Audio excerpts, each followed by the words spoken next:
não é?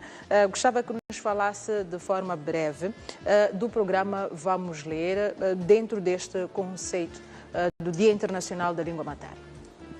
Então, os colegas que nos antecederam falaram das políticas, das filosofias da educação bilíngue, existe a parte prática. Nós agora a Vamos Ler lida com a parte prática, que é a implementação do programa no terreno.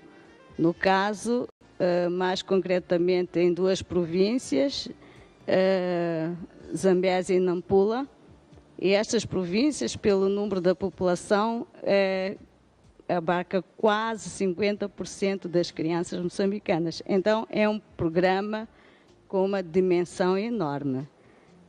A Vamos Ler atua nestas duas províncias, num total de 21 distritos, 13 em Nampula, 8 na Zambésia, e com cerca de 2.800 escolas primárias. Então, é realmente um trabalho grande.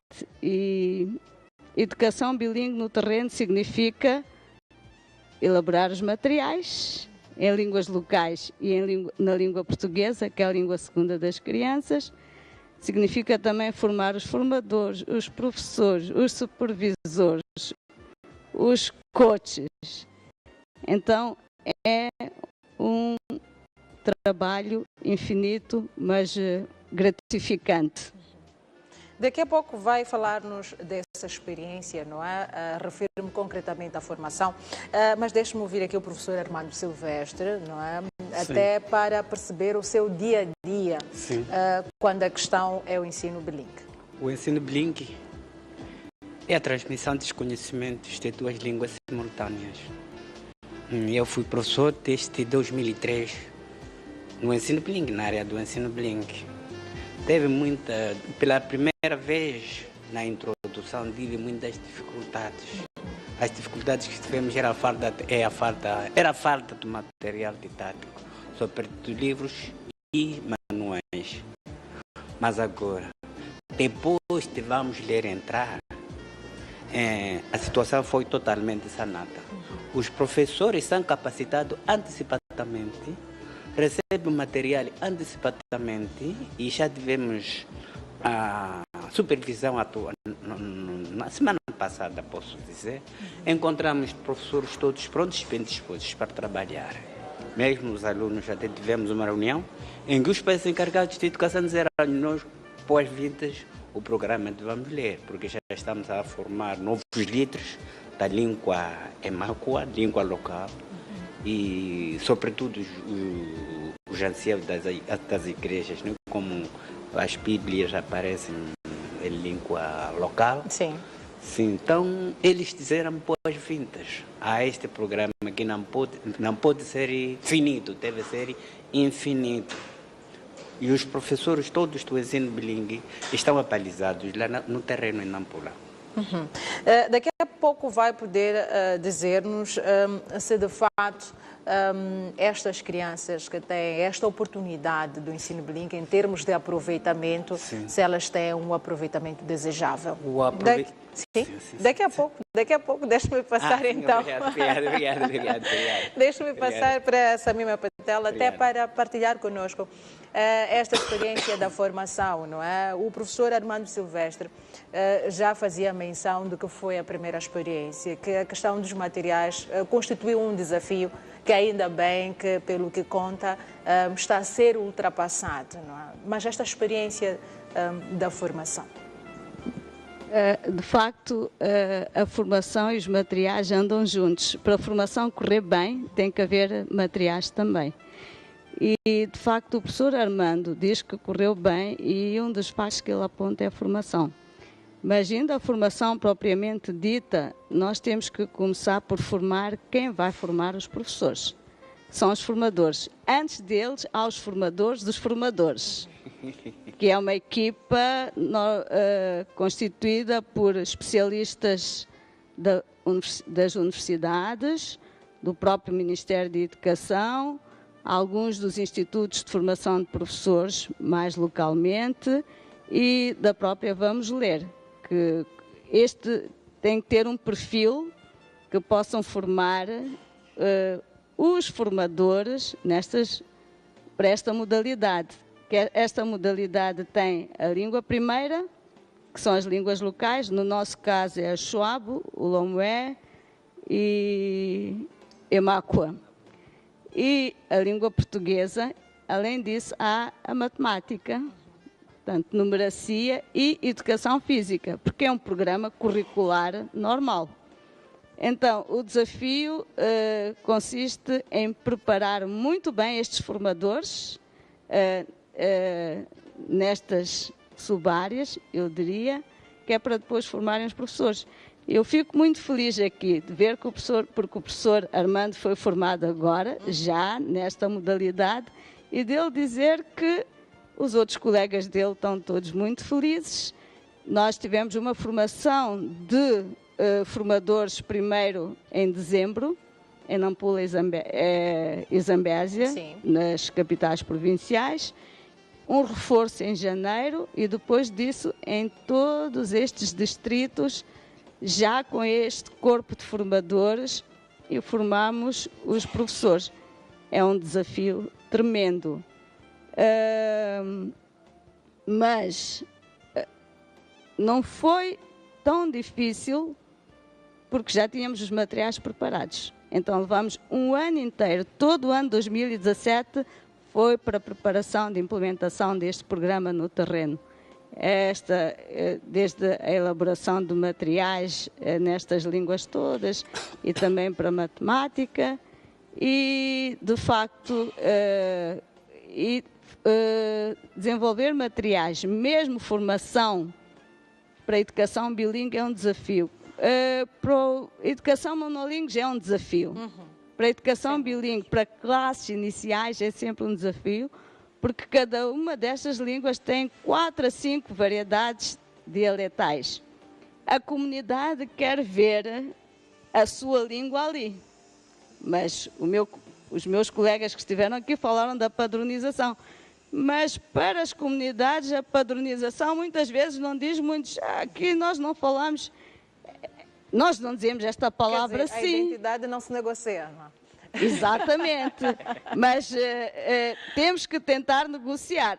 De facto, a identidade não se negocia, mas há um momento em que nós dizemos, olha, damos exemplos de outras partes, e nós dizemos, olha, mesmo aqui nós falamos português, é a nossa língua oficial, a língua materna de pelo menos 10% da população, mas a língua portuguesa é falada em Portugal, em Angola, no Brasil, na Guiné. Será que falam todos da mesma maneira? Não, claro que não. Mesmo o português, no nosso território nacional, falamos todos da mesma maneira? Não. Mas escrevemos da mesma maneira ou não? Sim.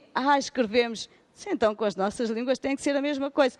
Então é preciso encontrar estratégias para convencer as pessoas localmente e as pessoas acabam aceitando. É um desafio, mas as pessoas acabam aceitando.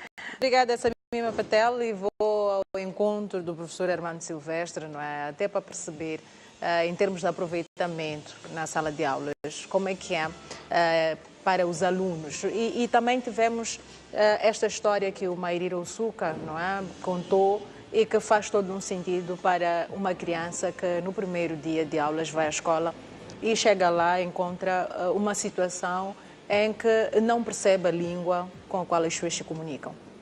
Muito bem, o aproveitamento é positivo. Imagine que há uma entidade que deixa a pessoa percebe melhor quando é dita, quando é informada com a língua que a pessoa conhece, que a língua, com a língua que a pessoa aprendeu, que dominou. Então, é muito fácil nós dizermos, ou ensinarmos um aluno da língua do ensino bilíngue com a sua própria língua, na matemática, em L1. Nós informamos o aluno como é que se escreve A, como é que se escreve P, como é que se escreve essa letra. E nós informamos na língua materna o aluno na matemática. Então, o aluno totalmente é fácil. Então, quando faz a prova, o aluno é muito fácil de dominar a prova. E há diferença com o aluno do ensino monolingue e o ensino bilingue. Há bom aproveitamento. Pior é agora que o material está nas mãos do aluno. O material, de fato, estava a fazer falta, não é? Sim, fazia falta, sim. Mas agora é fácil. O aluno aprende mesmo normalmente. Porque o aluno está livre. O aluno fala. O aluno na sala de aula não está preso.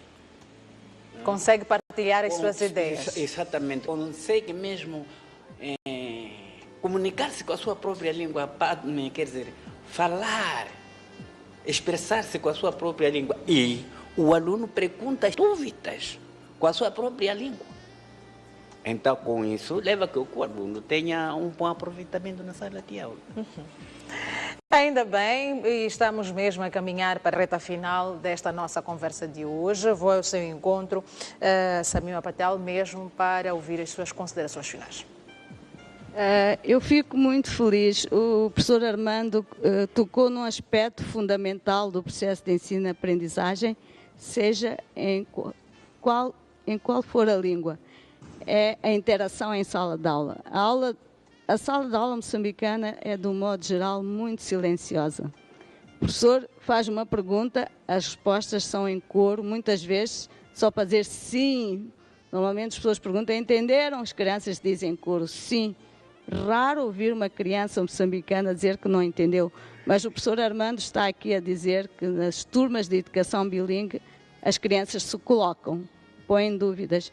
Então, o processo de ensino-aprendizagem é esse mesmo e ensino bilingue para valorizar esta capacidade que a criança já traz de casa. Era isto que eu queria dizer. E não tenhamos medo do ensino bilingue. O receio que existe em muitas pessoas, eu sinto, eu vejo em várias esferas, é porque é algo novo e o desconhecido assusta. Mas temos que enfrentar o desconhecido. Está aqui o professor Armando a dizer no terreno, sim, sim. E a dizer que vale a pena e que está a acontecer bem. Obrigada. Muito obrigada, Samima Patel. Armando Silvestre, as suas considerações finais? Minhas considerações finais. Eu queria dizer ao professor que está na sala de aula, apesar de eu ser reformado, o professor que está na sala de aula deve se levar a peito. Deve-se levar a peito o ensino bilingue. Considerar, porque o aluno, além de aprender a sua própria língua, o aluno também aprende a sua cultura, valorizar a sua cultura, valorizar a sua tradição, como viver, como respeitar os pais, como respeitar outros superiores, além dos pais. Então, eu gostaria que os professores que neste momento estão a me ouvir, levassem ao peito o ensino bilingue. Muito obrigada, então, Armando Silvestre, obrigada, Samima Patel. Agradeço também a Gina Gebunda e ao Denis Raul, que fizeram parte deste painel. Assim, estimado telespectador, muito obrigada por ter estado desse lado. Espero que o programa tenha sido do seu inteiro agrado. Nós ficamos por aqui e voltaremos amanhã, se Deus assim o permitir.